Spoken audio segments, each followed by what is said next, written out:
Podemos decir que en el Evangelio de este domingo Jesús se va de vacaciones con los apóstoles.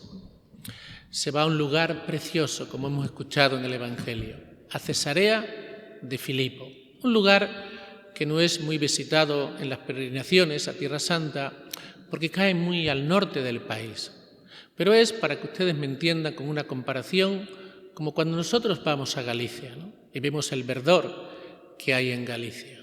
Pues así sería la zona de Cesarea de Filipos. Allí nace el río Jordán, allí está el monte Hermón, un monte muy alto, que durante el invierno está nevado, con los deshielos se produce después un gran verdor en sus laderas y un lugar idílico.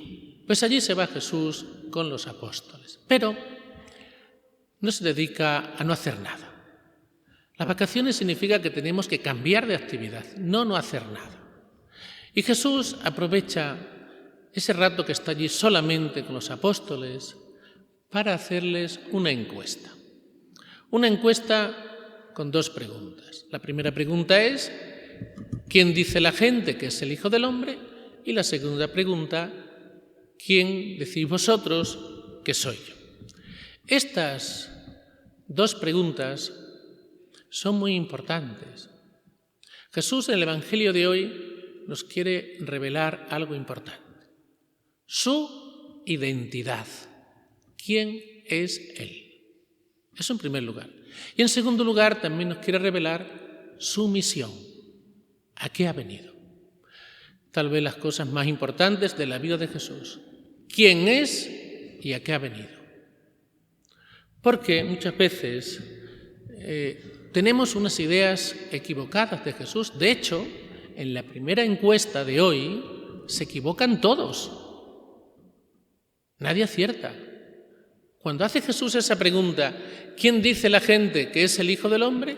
Unos dicen que Juan Bautista, otros que Elías, otros que Jeremías, otros que uno de los profetas. Se equivocan todos. Ninguno dice que es el Mesías. Ninguno dice que Jesús es el Hijo de Dios. Se equivocan todos.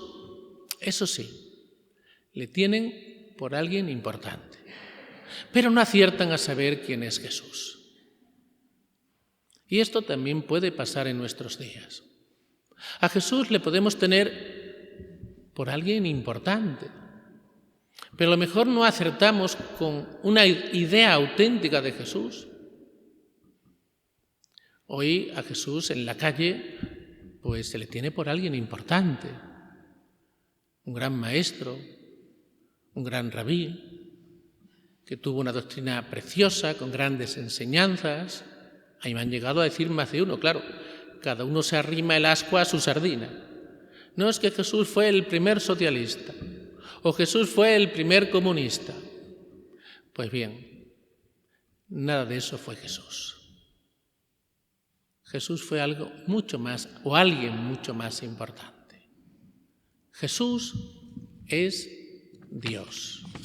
Y bien claro lo dice Pedro: tú eres el Mesías, el Hijo de Dios vivo.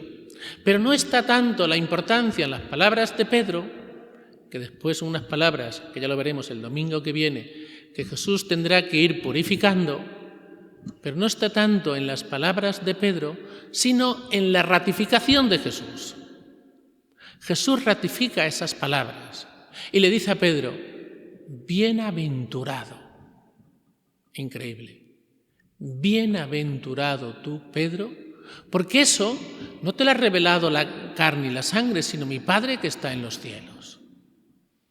Le dice Jesús que se le ha revelado Dios mismo, que Él es el Mesías, que Él es el Hijo de Dios vivo. Y esto, que Jesús no era, también lo era, por supuesto, pero no era solamente un maestro, no solamente era un rabí con una doctrina importante, no. No solamente tenía una sublime doctrina, que la tenía, sino todavía damos un paso más. Jesús es Dios. Y claro, aceptar que Jesús es Dios ya nos compromete.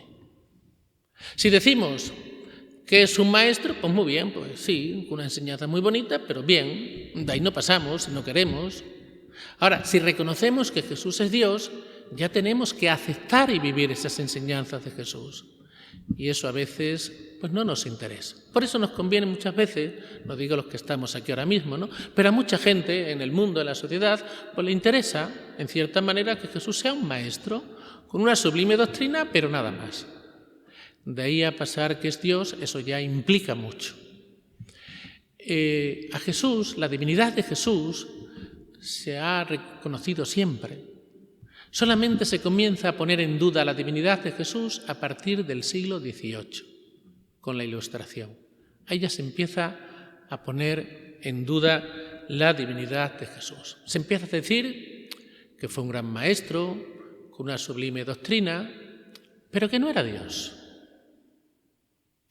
Que eso de que era Dios se lo habían inventado los apóstoles y sus discípulos.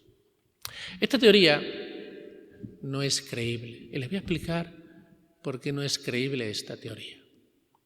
Porque cuando los evangelistas escriben los evangelios, vivía la generación apostólica, vivían los testigos oculares, vivían aquellas personas que habían visto con sus ojos los milagros de Jesús, lo que Jesús hacía, lo que Jesús afirmaba. Entonces, si lo que escribían los apóstoles hubieran escrito cosas erróneas, cosas que no eran verdad, sus contemporáneos le habrían dicho, mira, que eso no es así.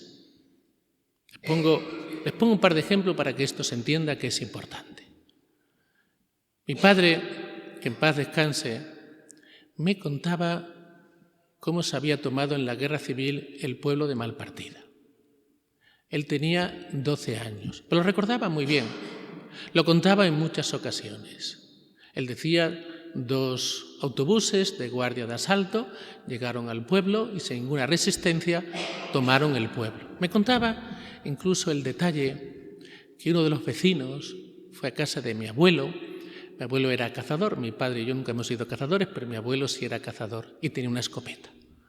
Le pedían, vino el vecino a pedirle la escopeta para defender el pueblo.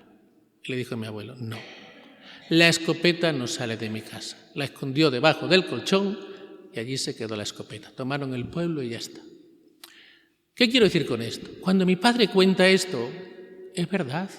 ¿Por qué? Porque fue un testigo ocular. Él lo vio con sus propios ojos. Y cuando él lo contaba, había personas que vivían, por ejemplo, pues otras personas, mi abuelo materno, mi abuela materna, incluso mi abuela paterna también, yo a mi abuelo paterno no lo conocí. Cuando mi padre contaba esto, nadie lo negaba.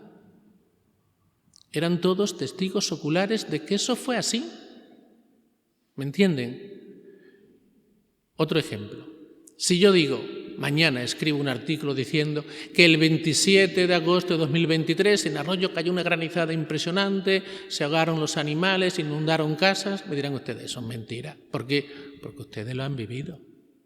Ahora, si yo lo escribo sucedió hace 300 años, pues no me lo niegan, a lo mejor lo ha visto por ahí en alguna documentación. ¿Me entienden lo que quiero decir?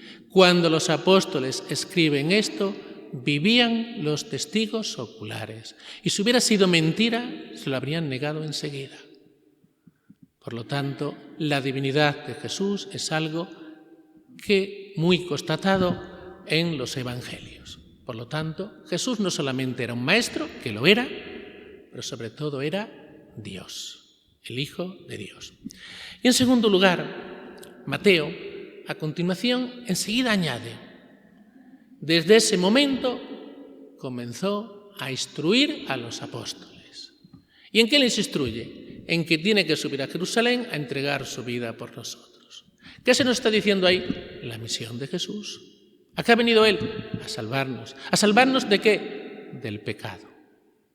Y ahí tenemos lo más importante del Evangelio de hoy. Añadiéndole un poquito de algo que no viene en el Evangelio de hoy, si viene en el Evangelio de San Mateo. Que Jesús es Dios y que la misión de Jesús es que ha venido a salvarnos. Te digo, esto de que ha venido a salvarnos lo añade un poquito después, no aparece en el Evangelio de hoy, pero aparece en el Evangelio de San Mateo. Enseguida comenzó a instruir a los apóstoles. ¿Por qué los instruye enseguida? Para que no tuvieran una idea equivocada de los apóstoles. Precisamente en el Evangelio de hoy les dijo que se callaran, que no dijeran por ahí que él era el Mesías. ¿Por qué? Porque él tenía que ir explicando cuál era la misión del Mesías. Ellos esperaban un Mesías liberador del yugo de los romanos, y la misión de Jesús es otra, es liberador pero del pecado. Y estas son dos cosas que a lo mejor nos cuesta un poquito aceptar. Que Jesús sea Dios, porque significa aceptar sus enseñanzas y vivir sus enseñanzas, y aceptar la misión de Jesús, que ha venido a salvarnos y salvarnos del pecado. Y eso también implica pues que tenemos que cambiar cosas en nuestra vida. Y tal vez esto no nos guste mucho. Pero para eso ha venido Jesús. Y eso es lo mejor para nosotros. Puede que a lo mejor no lo veamos así a primera vista, pero es lo mejor para nosotros, porque Dios siempre quiere lo mejor para nosotros. Pues pidámosle al Señor que aceptemos estas dos grandes verdades, que Jesús es Dios y que la misión de Jesús es que ha venido a salvarnos. Que así lo aceptemos para nosotros y que así se lo enseñemos también al mundo, porque en nuestra sociedad esto muchas veces no es aceptado. Que nosotros seamos pregoneros de estas dos grandes noticias, que ha venido Jesús, el Hijo de Dios, y ha venido a salvarnos. Que así sea.